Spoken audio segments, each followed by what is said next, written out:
Thank you.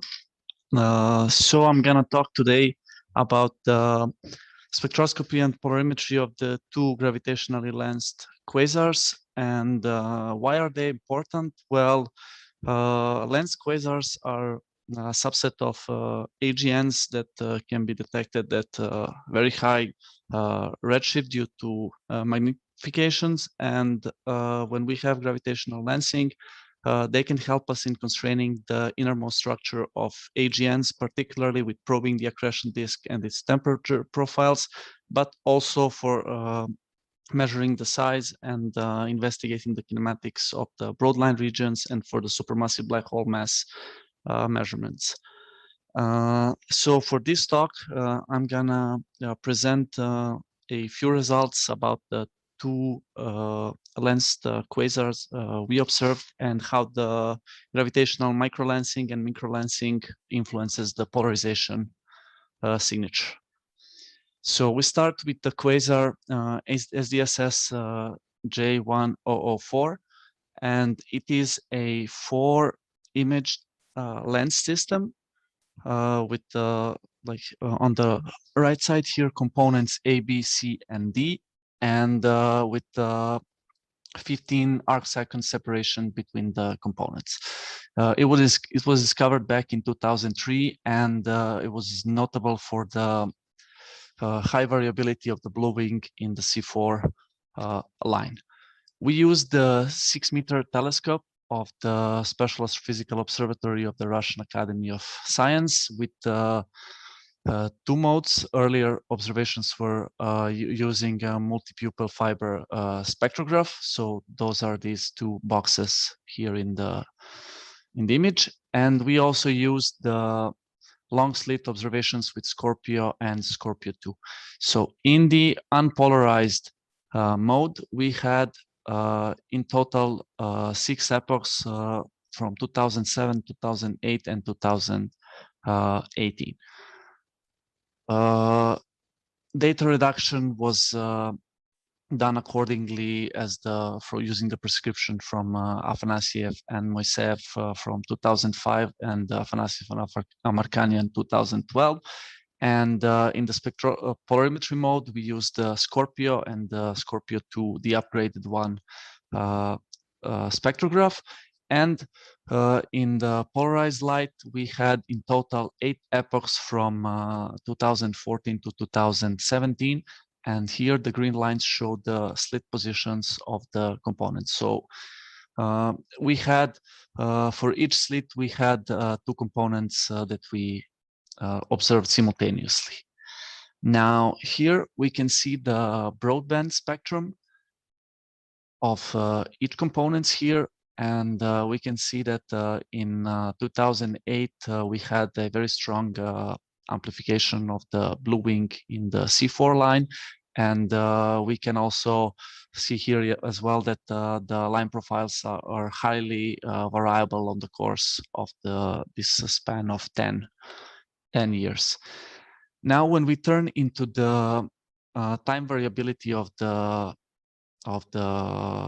polarization degree, polarization angle, and the, of course, unpolarized flux, we can find that components A, B, and C are not as highly variable. So basically, the degree of polarization is around 1 up to 2% during the whole period of 4 years. However, in the component D, we find here that there is a very strong variability in the degree of polarization. It goes up to even to 6%. When presented in the QU plane, we can find here that the component is highly variable, and we attributed this to microlensing. Now, in order to investigate these effects of microlensing, we assume that the equatorial scattering is the dominant mechanism for this sort, and it is typically of the order of 1%. So we simulated this scenario by having a dusty torus in the equatorial plane. and point source continuum, and then we used the dust scattering using the radiative transfer code Stokes. And in order to explore the influence of the microlensing, we borrowed the magnification map from Fian et al. 2016 and 2018. And finally, so what we did for this part, we convolved the Stokes parameters with the magnification map and obtained the convolved images, and then converted the length scales into time scales, assuming certain velocity on the sky of the source. And we traced a random patch in the map which with the scales of roughly 100 years, and we traced a random path along this zoomed in part, and we obtained that the Stokes parameters can significantly change during this crossing. So basically, also the degree of polarization as as measured here is the distance from each point. So both the angle and the distance is changing, can change due to the effects of microlensing. Now, for the second quasar, the Q0957+561, it was the first identified quasar back 40 years ago with images 6 arc seconds separation, and with time delay between the components of 420 days.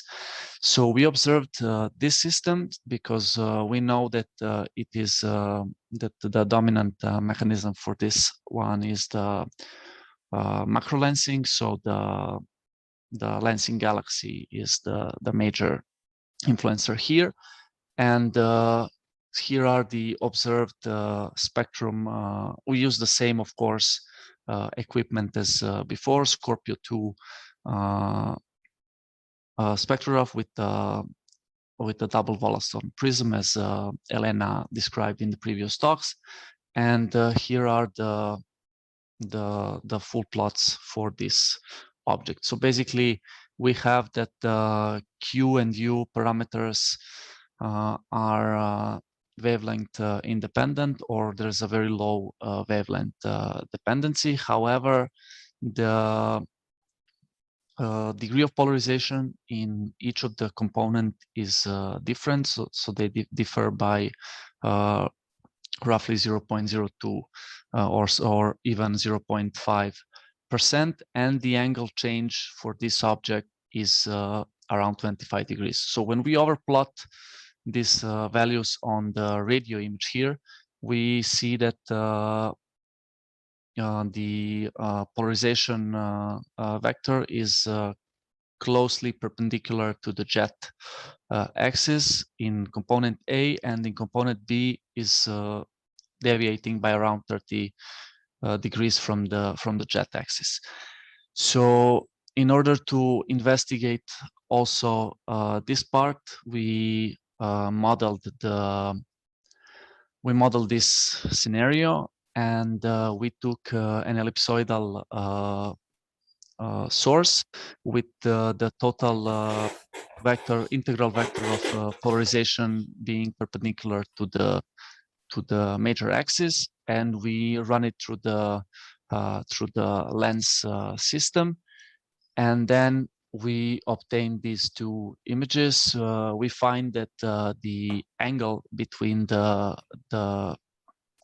polarization vector is roughly 14 degrees, but it can change, of course, depending on the lensing parameters, but this is roughly around 10 degrees change. However, the polarization degree in both components is very similar, but we also have an amplification polarization degree from around 1% that we used for the source to roughly, it can go to up to 2% in the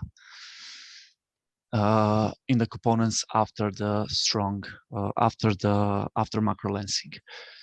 So The idea of this talk was to simply present you here the influence of the gravitational lensing on the polarization parameters, which can be explored for other objects that we have as well in plan. And of course, it gives us additional values to simply constrain more and to know better the central engine of the source. And for more details, please see these 2 papers with the whole procedure described with observations and simulations. Thank you.